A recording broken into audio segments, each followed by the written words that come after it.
Mr. Cooksey, tell me a little bit about yourself and your business. Well, I'm Dave Cooksey with Computers Network Solutions out of St. Joseph, Missouri. We've been in business now for a little over 16 years.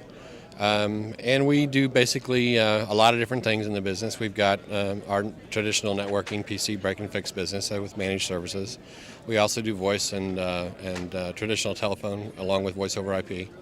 We also have a cable security and alarm division that does infrastructure work and our software and web development division. And you're part of HTG. You're part of the Power of Peers. How did that happen? And tell me a little bit about how that's impacted you and your business. Well, we met Arlen, probably 8 years ago or more, and we actually partnered together on a phone install, and we got to talking and basically had things work like that. And when he got the idea to start HTG, we were on the group seat. He had asked us to come up and talk about it and do those types of things. And the relationship's kind of built from there. They're a great bunch of people. The group itself has had huge impact on our business. I can honestly probably tell you today that if it hadn't been for the group, we probably would not be in business today, simply because of the support and help and best practices and just, the accountability issues that come into play. I've got 3 other partners, and by going up in front of that virtual board of directors, it really helps us to stay on track and get our goals accomplished in a timely manner. And the other group is just the wealth of information that you get out of the group is just amazing. As a founding member of HTG, are you excited about the growth that you're seeing in the program? Oh, absolutely. It's come so far from what it started out at. I mean, we were, primarily we were going to start out as a purchasing group, and that failed miserably. Absolutely.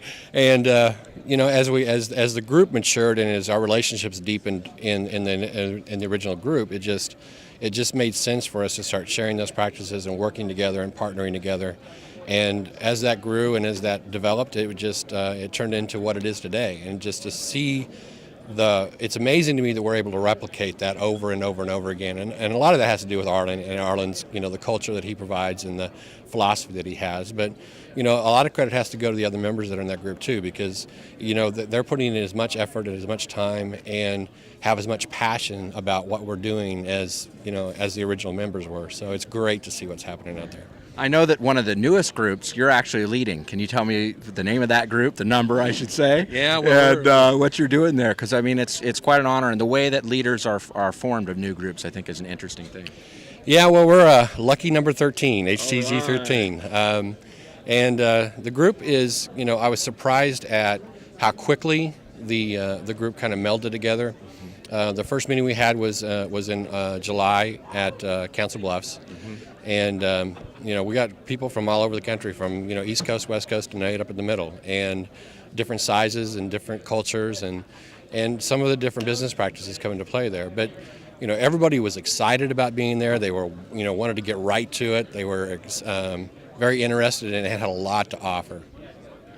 And how does HTG choose leaders? Does HTG pull in industry experts from the outside to facilitate new groups, or how does that work with HTG? No, all the facilitators are coming from original or previous HTG members that have one, shown an interest in doing facilitation, and two, there's a bit of a vetting process that you go through. You got to get blessed by Arlen, that type of thing. So, but it's a real honor, honestly, for me to be able to do this.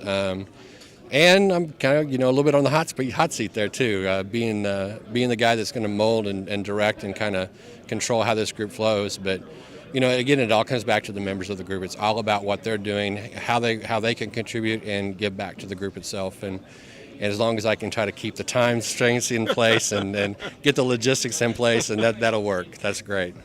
Well, I know that I've been hearing from folks that are in your group, and they're super pleased and honored to be part of it. So you're doing a great job. Well, thank you. It's good to hear that. Very good. This is Aaron Booker from Varvid.com. Thank you.